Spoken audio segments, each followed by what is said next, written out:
하나님 말씀 사도행전 23장 23절부터 35절까지 다 같이 읽겠습니다. 시작. 백부장 둘을 불러 이르되 밤 제3시에 가이사랴까지 갈 보병 200과 마병 70과 창군 200명을 준비하라 하고 또 바울을 태워 총독 벨릭스에게로 무사히 보내기 위하여 짐승을 준비하라 명하며 또 이 아래와 같이 편지하니 일러스되 글라우디오 루시아는 벨렉스가에게 문안하노이다. 이 사람이 유대인들에게 잡혀 죽게 된 것을 내가 로마 사람인 줄 들어 알고 군사를 거느리고 가서 구원하여다가 유대인들이 무슨 일로 그를 송사하는지 알고자 하여 저희 공회로 데리고 내려갔더니 송사하는 것이 저희 율법 문제에 관한 것뿐이요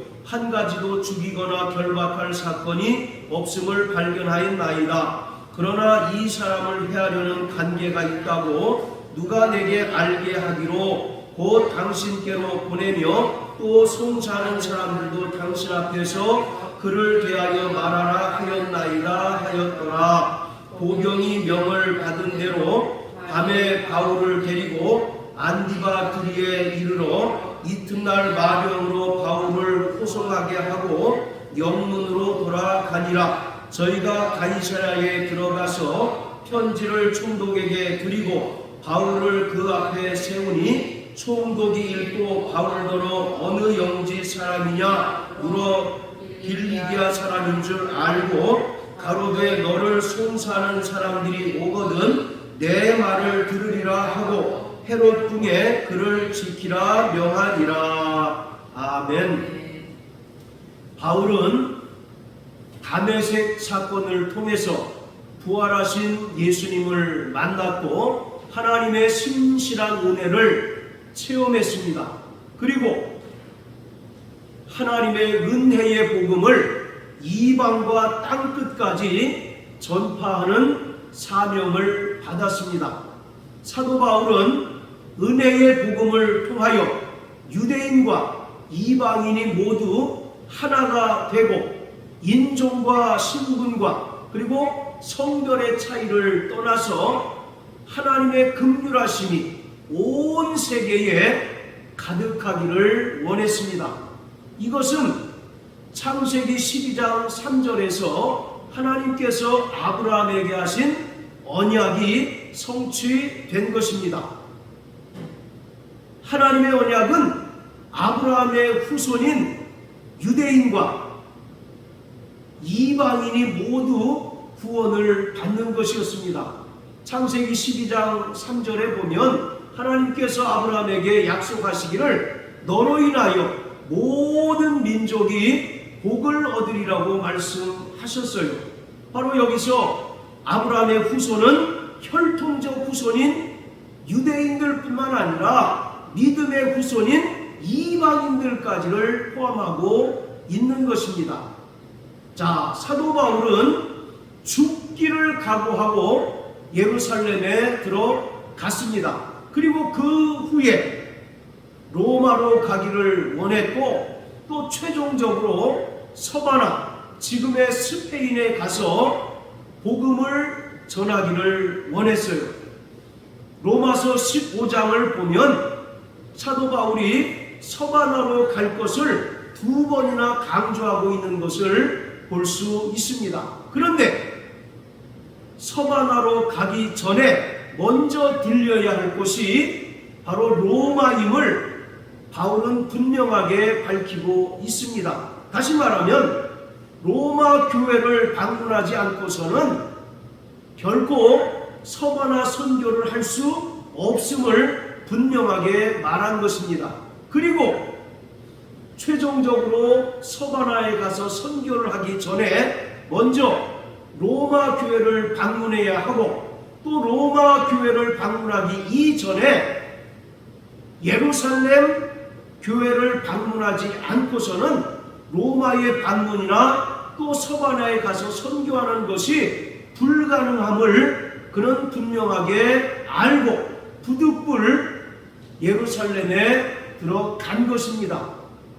성령께서 바울에게 예루살렘에 가면 많은 환난이 기다린다는 사실을 알려주셨어요. 그리고 아가보라고 하는 선지자를 통해서 예루살렘에 들어가면 이방인에게 결박당하고 끌려갈 것을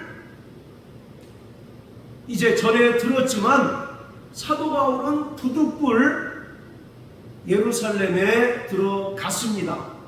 사도 바울이 이처럼 죽기를 각오하고 예루살렘에 들렀던, 방문했던 표면적인 이유는 유대인들을 위한 구제 헌금을 주기 위함이었습니다. 자, 우리 24장을 한번 다 같이 보십니다. 자, 24장 17절을 보면 여러 해 만에 내가 내 민족을 구제할 것과 재물을 가지고 와서 라고 말합니다. 사도행전 11장에 보면 예루살렘에 큰 흉년이 들었습니다. 그리고 예루살렘 교회가 많은 경제적인 어려움에 직면했습니다. 그 소식을 알고 이방 지역에 있던 이방인 교회들이 연보를 모금을 했어요. 그리고 그 구제헌금을 바울에게 건네주고 바울이 그 구제헌금을 전달하기 위해서 예루살렘에 오게 된 것입니다. 그런데 단순히 사도 바울이 이 구제헌금만을 전달해 주기 위해서라면 본인이 오지 않아도 되고 자신이 함께 동역하는 여러 사람들을 대신 보내도 됐을 텐데 부득불 예루살렘에 가게 되면 많은 환난과 핍박이 기다린다는 사실을 뻔히 알면서도 예루살렘에 오게 된 것은 유대인들에 대한 빚을 갚기 위해서입니다. 자, 우리 로마서 15장을 다 같이 한번 보십니다. 로마서 15장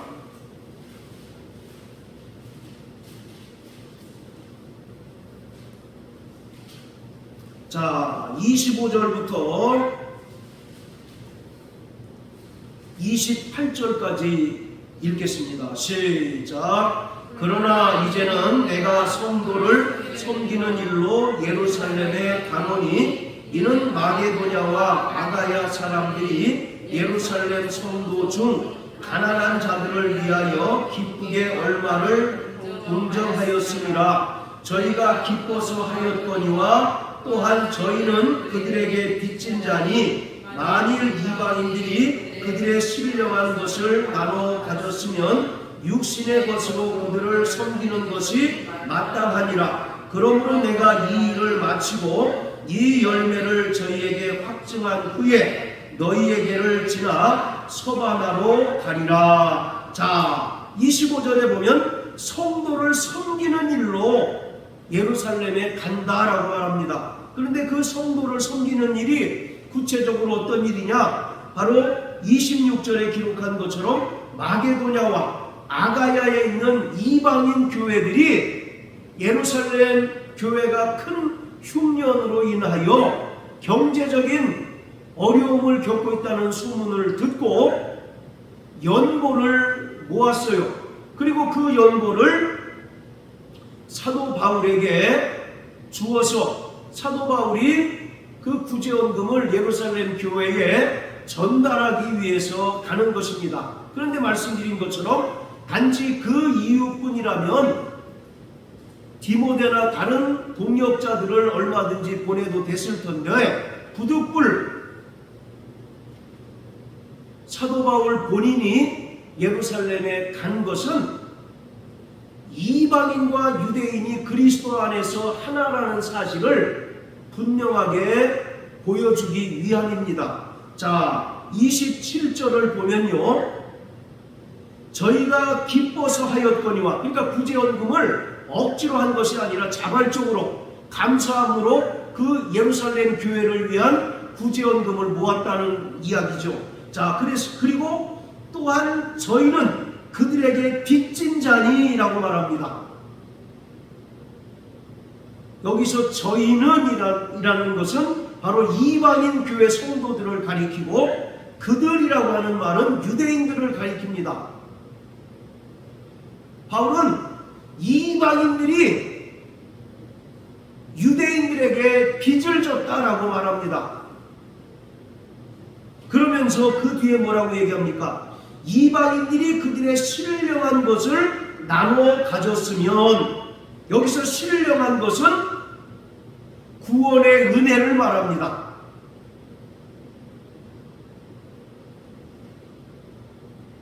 이방인들이 유대인들이 받아야 할 신령한 은혜를 받게 되었다는 거죠.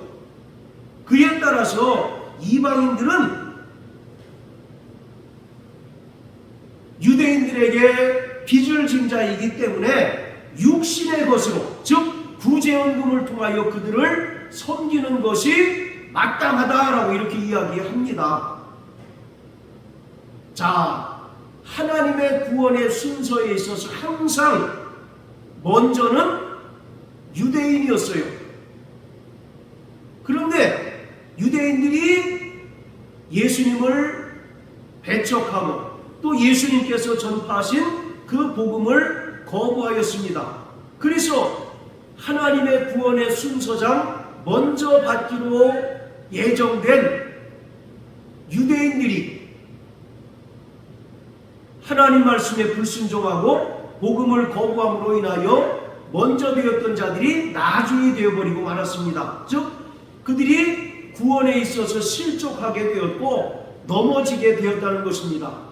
그에 따라서 그 복음이 이방인에게 전파되었고 또 이방인의 충만한 수가 복음을 듣고 구원을 받게 되었다는 것을 말하고 있어요. 그래서 이방인들은 유대인들이 구원에 있어서 실패하고 넘어짐에 따라서 이방인들이 나중되었는데 먼저 구원받은 자가 되었다는 것입니다. 그 내용을 지금 설명하고 있는 거예요. 그래서 신령한 것을 나눠 가졌으면 육신의 것으로 그들을 섬기는 것이 마땅하다. 그래서 사도 바울이 다른 사람을 보내도 될 터인데 얼마든지 디모데나 또는 다른 동역자들을 보내도 될 터인데 부득불 자신이 여러 핍박에도 불구하고 예루살렘에 가게 된 것입니다. 사도 바울은 항상 이방인과 유대인의 구원을 같은 위치에서 보고 있습니다. 먼저 된 자가 나중되고 나중된 자가 먼저 되었지만 바로 이방인과 유대인은 항상 그 구원은 서로 상호 보완적이라는 거죠. 유대인들이 복음을 거부함으로 인하여 이방인들의 충만한 수가 구원을 받게 되었지만 이방인들의 충만한 수가 구원받게 됨을 유대인들이 보고 그 마음을 하나님께서 격동하게 하셔서 유대인들 중에 그 남은 자들을 구원케 하시는 것입니다. 그것이 바로 이방인과 유대인의 그 구원의 관계인 거예요. 지금 사도 바울은 그런 이제 이방인과 유대인의 관계를 설명하고 있는 것입니다. 그런 차원에서 이방인들은 유대인들에게 바로 빚을 졌다라고 이렇게 설명하고 있습니다. 자, 그리고 28절을 보세요. 그러므로 내가 이 일을 마치고 이 열매를 저희에게 확증한 후에 너희에게를 지나, 여기서 너희라고 하는 것은 로마 교회를 말합니다. 로마 교회를 거쳐서 최종적으로 서바나에 갈 것이다 라고 말하고 있어요. 사도 바울은 이 일 말고도 여러 차례 로마 교회를 방문하기를 원했습니다. 그런데 그때마다 그 길이 막혔어요. 자, 그래서 22절 보시면 그러므로 또한 내가 너희에게 가려 하던 것이 여러 번 막혔다라고 이렇게 이야기하고 있습니다. 자, 그렇다면 사도 바울은 왜 로마 교회를 이렇게 방문하려고 애를 썼을까요? 그것은 결국 로마 교회를 발판 삼아서 최종적으로 서바나에 가서 복음을 전하기 위함입니다. 사도 바울은 당시 사람들의 세계관으로 이 서바나, 스페인을 땅끝으로 여겼어요. 그래서 로마 교회의 그 협조를 통해서 서바나 지역에 가서 복음을 전함으로써 자기 사명을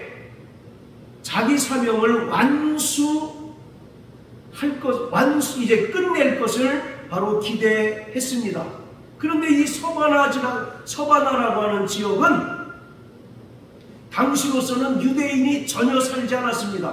그리고 유대인의 회당이 전혀 없었어요. 그러니까 이 서바나라고 하는 지역은 사도 바울에게 있어서 언어적으로나 문화적으로 대단히 낯선 지역입니다.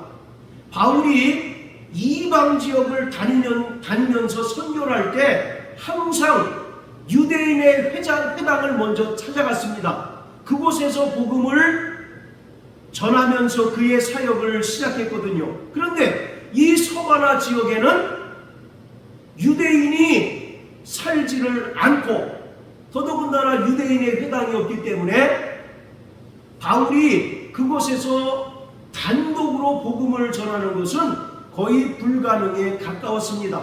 그래서 로마 교회를 방문해서 로마 교회 성도들의 그 도움을 힘입어서 최종적으로 스페인 선교를 완수할 것을 생각을 했던 거예요. 사도 바울은 로마 교회의 도움으로 서바나에 가서 복음을 전하는 것으로 자기의 모든 사역을 마치려고 했습니다. 이 서바나 사역을 통해서 로마서 11장 25절의 말씀처럼 이방인의 충만한 수가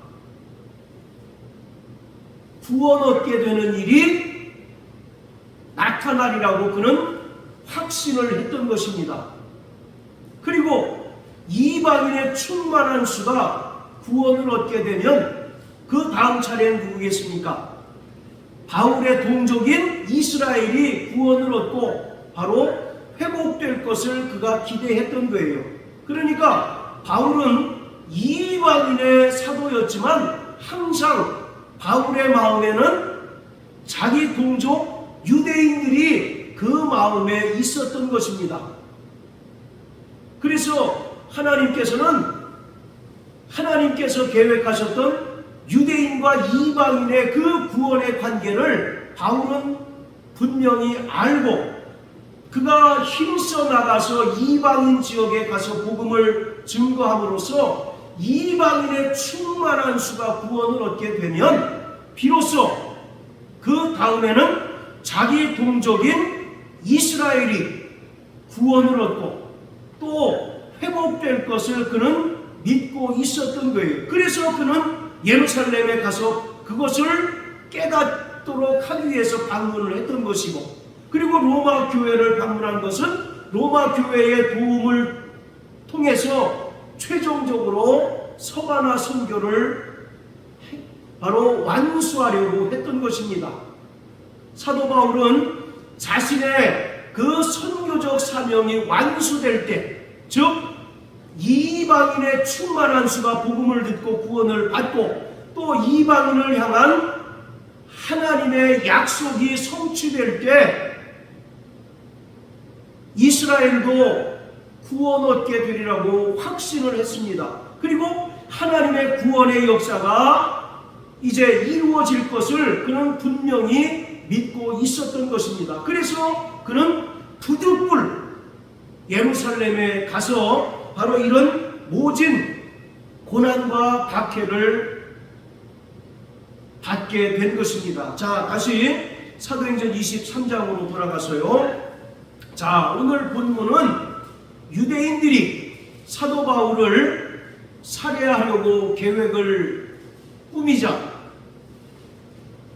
사도 바울의 안전을 위해서 가이사랴에 있는 벨릭스 총독에게 바울을 보내는 것입니다. 자, 바로 23절, 24절을 한번 다 같이 한번 읽어보시겠습니다.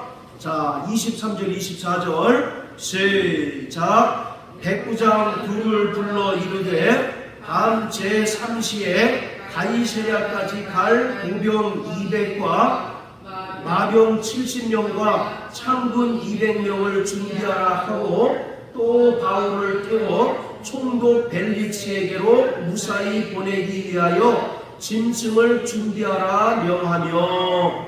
자, 그 위에 보시면 유대인들 40명이 우리는 사도 바울을 죽이지 않고는 결코 먹지도 않고 마시지도 않겠다라고 이와 같이 결의를 합니다. 자, 12절 보시면 유대인들이 단을 지어 맹세하되 바울을 죽이기 전에는 먹지도 않고 마시지도 않겠다라고 합니다. 그런데 그 음모를 누가 듣게 되느냐면 바울의 조카가, 난데없이 바울의 조카가 등장을 합니다. 바울의 조카가 그 유대인들의 음모를 듣고 천부장에게 그 음모를 알립니다. 그래서 천부장이 바울을 이렇게 둬서는 안 되겠다. 왜냐하면 바울은 로마 시민권자이기 때문에 바울의 어떤 신변에 이상이 생기게 되면 그 책임은 천부장이 다 져야 되기 때문에 이 천부장은 사도 바울을 빨리 벨릭스 총독에게 보내야 되겠다라고 생각하고 결국 사도 바울을 벨릭스 총독에게 보냈습니다. 자, 그런데 우리 읽은 것처럼 23절, 24절을 보면 바울 한 사람을 보내기 위해서 지금 몇 사람이 동원이 됐습니까? 보병 200명과 마병 70명과 창군 200명이 바로 준비됐어요. 자, 그리고 그것도 시간이 몇 시에 바울을 호송했습니까? 23절에 보면 밤 제3시에, 여기서 제3시라고 하는 말은 오늘날의 시간으로 따지면 9시에 해당이 됩니다. 보통 성경에 나오는 시간은 거기다가 6을 더하면 오늘날의 시간이 됩니다. 그러니까 저녁 9시, 지금은 뭐 저녁 9시도 하나지만 그 당시에 저녁 9시면 굉장히 어두운 시간 아니겠습니까? 왜 저녁 9시에 바울을 호송했을까요? 유대인들이 시끄럽게 살아서 바울을 이제나 저제나 해야 할까 하기 때문에 밤 깊은 시간에 사도 바울을 호송할 수밖에 없었던 겁니다. 자, 그런데 말씀드린 것처럼 바울 한 사람을 호송하기 위해서 무려 470명을 동원시켰어요. 그것도 보병 200과 마병 70과 창군 200명까지 준비시키면서 말입니다. 그 당시에 관례에 의하면 총독이나 황제급 친인척들을 호송할 때 보통 100명 정도가 동원이 됐답니다. 그리고 죄수를 호송할 때도 4명에서 12명 정도면 충분했대요. 그런데 바울이 뭐라고? 무려 470명이나 동원이 됐습니다. 그것도 철저하게 중무장하고 전투적인 준비가 완료된 그 군인을 무려 470명을 동원시킨 겁니다. 왜 이런 일이 벌어졌을까요? 그만큼 유대인들의 바울에 대한 살해 위협이 컸다는 것을 알 수가 있죠. 그리고 또 바울이 로마 시민권자이기 때문에 이 천부장은 철저하게 사도 바울을 보호해야 할 의무가 있어서 과도하지만 470명을 동원시켜서 바울을 호송하게 한 겁니다. 혹시나 바울이 잘못되면 그 책임은 누가 다 져야 됩니까? 천부장, 거기 이름이 거명되죠. 글라우디오 루시아라고 하는 그 천부장이 그 책임을 다 져야 되기 때문에, 그래서 이 천부장은 무려 470명이나 되는 많은 인원을 동원시켜가지고 사도 바울을 벨릭스에게로 호송하고 그곳에서 공개적인 법정을 열고 재판을 받도록 한 것입니다. 이것은 철저히 하나님의 놀라운 섭리라고 밖에 볼 수 없는 거예요. 말씀드린 것처럼 당시의 관례에 의하면 총독이나 황제급 친인척들은 100여 명 정도만 동원을 한답니다. 그리고 죄수도 10명 안팎의 호송 인원을 붙여가지고 보내는데 바로 무려 470명이나 되는 과도한 인원, 그것도 준무장한 군인들을 동원시킨 것은 철저히 하나님의 놀라운 섭리였다는 것을 우리가 분명하게 알 수가 있습니다. 사도 바울이 누굽니까? 바로 땅끝까지 이르러서 예수 그리스도를 증거하고 또 복음을 서가나까지 전파하게 하기 위하여 바로 하나님께서 택하신 그릇이에요. 그렇기 때문에 하나님께서는 당신의 종들 또 복음 전파자들을 그 섭리에 의하여 철저히 보호하신다는 사실을 오늘 우리는 이 사례를 통해서 분명하게 알 수가 있습니다. 그뿐만 아니라 이제 예루살렘에서부터 시작된 그 복음이 세계 중심인, 그 당시 세계 중심이 어디입니까? 로마 아니겠습니까? 바로 예루살렘에서 시작된 그 복음이 사도행전 1장 8절의 그 예언의 말씀처럼 이제 세계의 중심부인 로마로 침투해 들어가는 바로 역사적인 사건인 것입니다. 자, 우리 마태복음 11장을 다 같이 한번 보시겠습니다. 마태복음 11장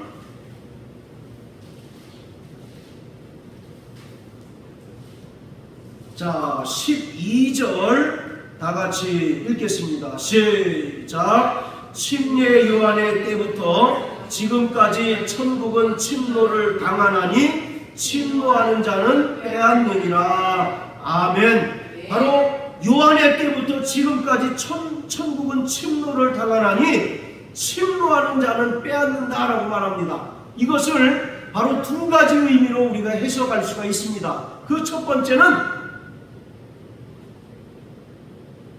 천국을 소유하기를 사모하는 자들에게 얼마든지 천국을 침노하도록 허락해 주신다는 의미입니다.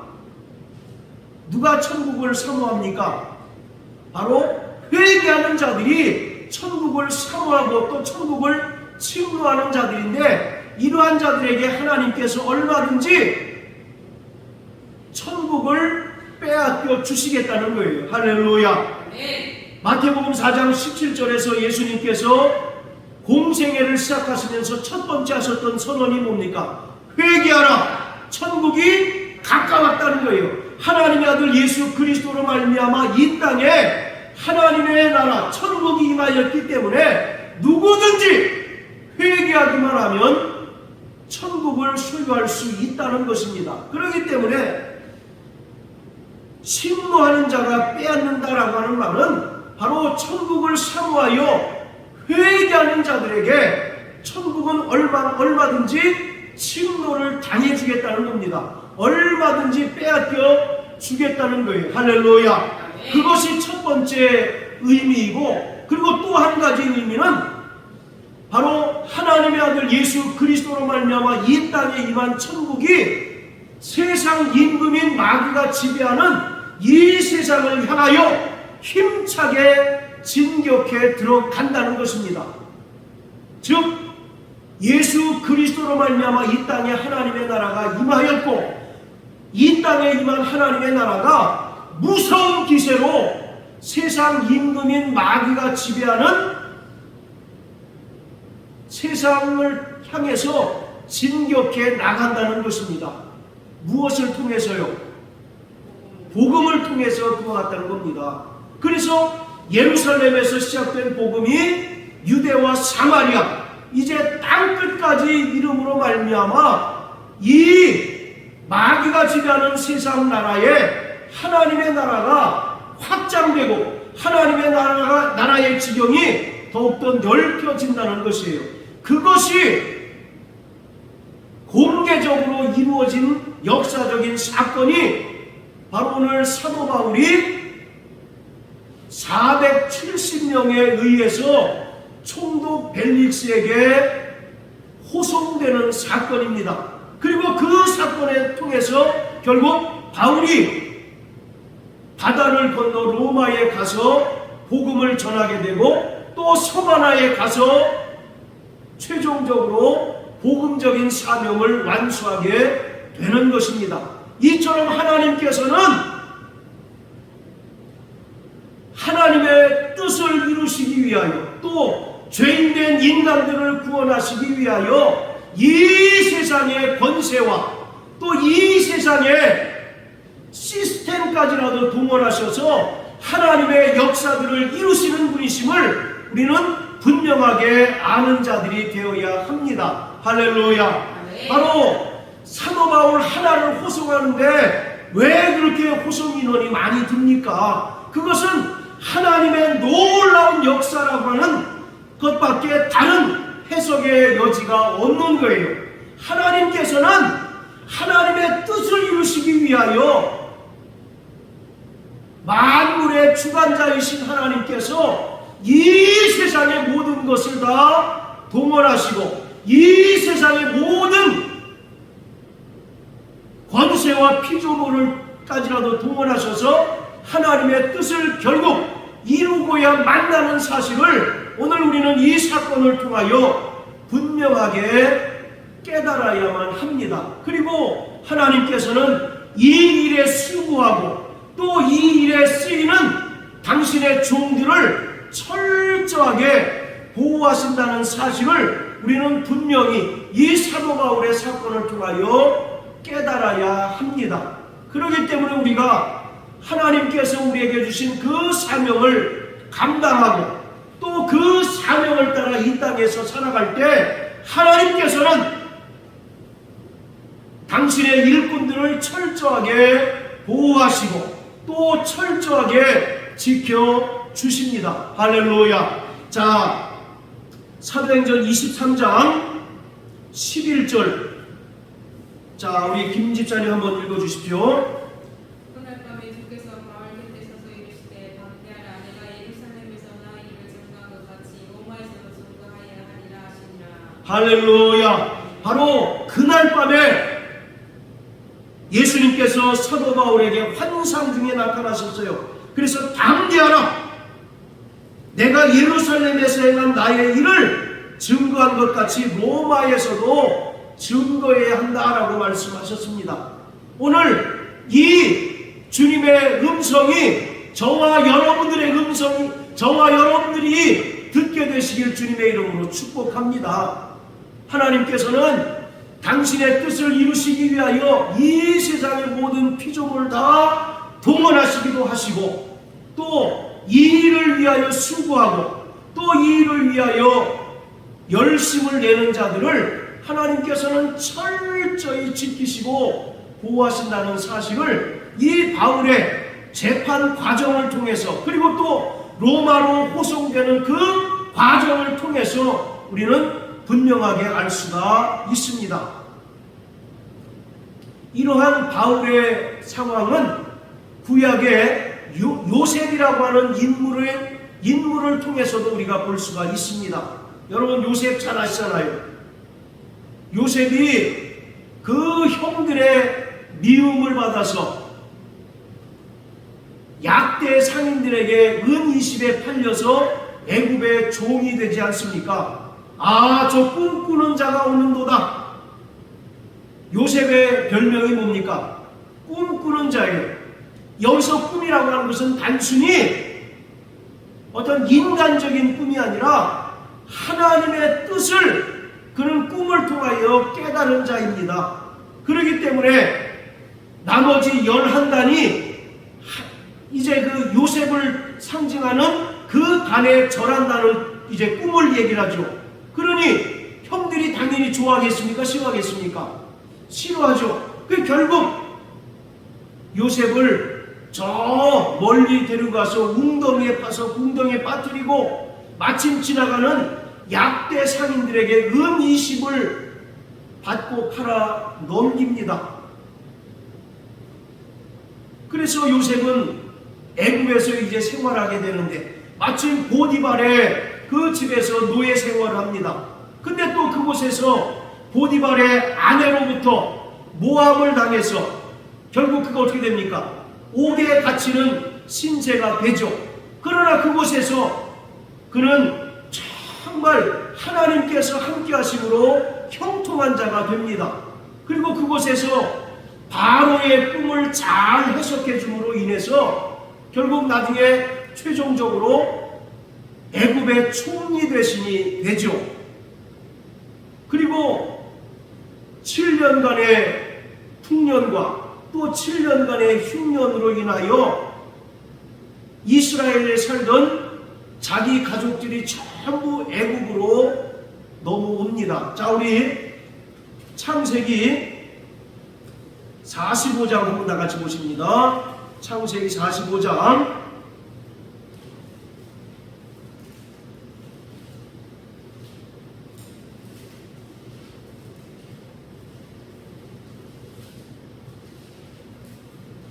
자, 1절부터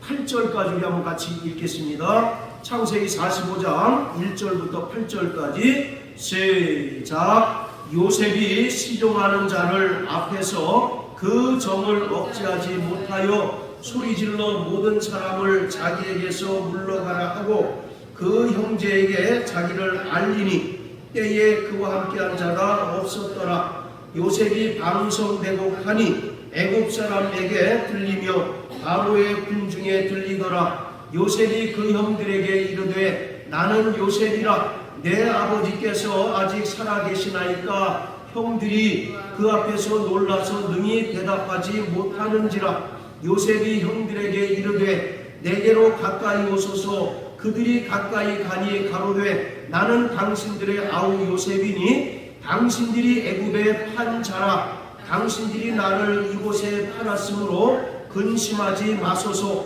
한탄하지 마소서. 하나님이 생명을 구원하시려고 나를 당신들 앞서 보내셨나이다. 이 땅에 2년 동안 흉년이 들었으나 아직 5년은 기경도 못하고 추수도 못할지라. 하나님이 큰 구원으로 당신들의 생명을 보존하고 당신들의 후손을 세상에 두시려고 나를 당신들 앞서 보내셨나니 그런즉 나를 이리로 보낸 자는 당신들이 아니요 하나님이시라. 하나님이 나로 바로의 아들을 삼으시며 그 온 집의 주를 삼으시며 애굽 온 땅의 치리자를 삼으셨나이다. 할렐루야. 자, 5절 보세요. 당신들이 나를 이곳에 팔았으므로 근심하지 마소서. 한탄하지 마소서. 하나님이 생명을 구원하시려고 나를 당신들 앞서 보내셨나이다. 할렐루야. 요셉은 그 꿈들을 통해서 이러한 하나님의 뜻을, 하나님의 큰 계획을 알았던 거예요. 그래서 그가 약대 상인들에게 팔리고 또 애굽의 보디발의 그 노예가 됐을 때 모함을 당해서 옥에 갇혀서도 그는 결코 낙심하거나 원망하면서 그 일생을 보내지 않고 하나님께서 늘 함께 하심으로 그는 형통한 자의 삶을 살았던 것입니다. 할렐루야. 그의 삶을 볼 때 인간적으로 누가 그 삶을 원하겠습니까? 형들에게 미움을 당해서 저 이영만리 타국의 노예 생활하고 그곳에서 또 모함을 당해서 옥살이하는 그 삶을 누가 원하겠느냐고요. 그러나 그 모든 요셉의 삶의 과정은 누가 개입하신 겁니까? 하나님이 개입하셨고 하나님이 짜놓은 그 원대한 계획과 섭리하에 철저히 진행되고 있었던 것입니다. 다른 형제들은 그것을 알지 못했지만 요셉은 그것을 알았습니다. 할렐루야. 그래서 45장 5절의 말씀처럼 하나님이 생명을 구원하시려고 나를 당신들 앞에 보내셨습니다 라고 고백할 수 있었던 것입니다.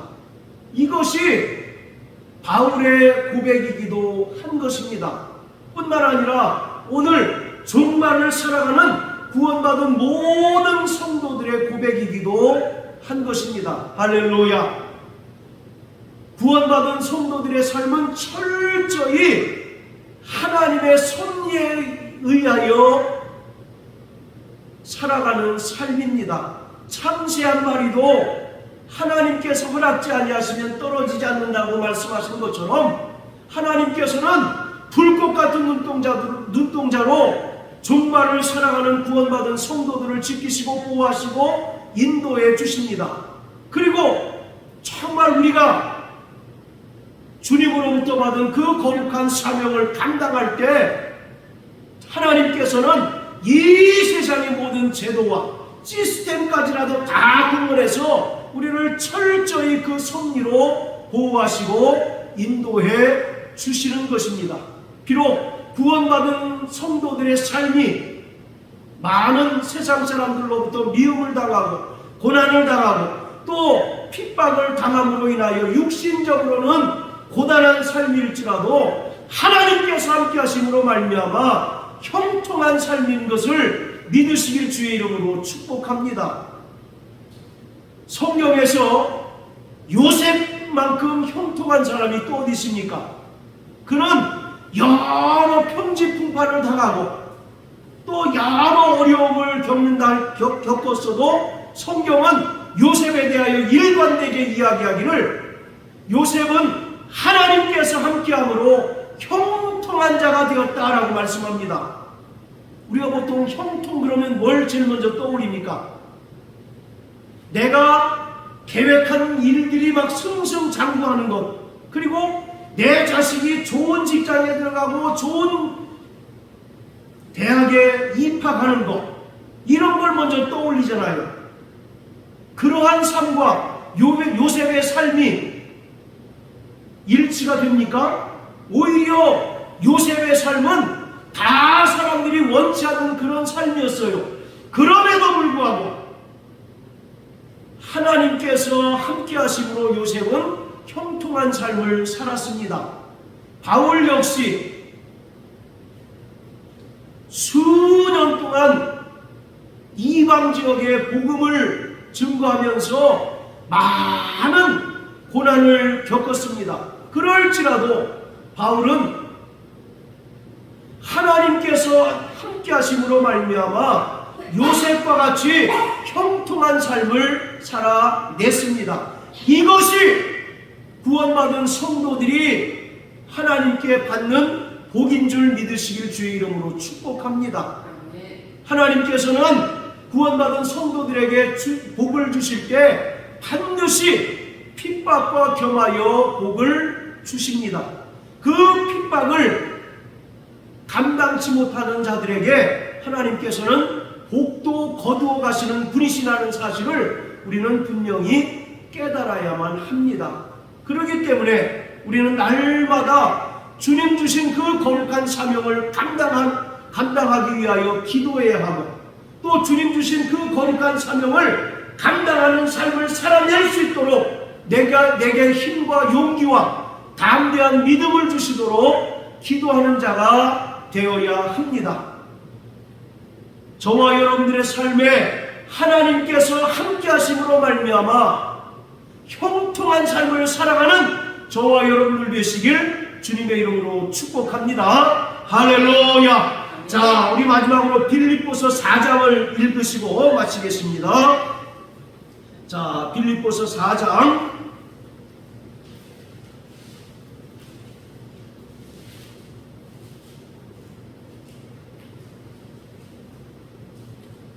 자, 10절부터 13절까지 시작. 내가 주 안에서 크게 기뻐함은 너희가 나를 생각하던 것이 이제 다시 싹이 남이니 너희가 또한 이를 위하여 생각은 하였으나 기회가 없었느니라. 내가 궁핍함으로 말하는 것이 아니라 어떠한 형편에든지 내가 자족하기를 배웠노니 내가 비천에 처할 줄도 알고 풍부에 처할 줄도 알아. 모든 일에 배부르며 배고픔과 풍부와 궁핍 때도 일체의 비결을 배웠노라. 내게 능력 주시는 자 안에서 내가 모든 것을 할 수 있느니라. 할렐루야.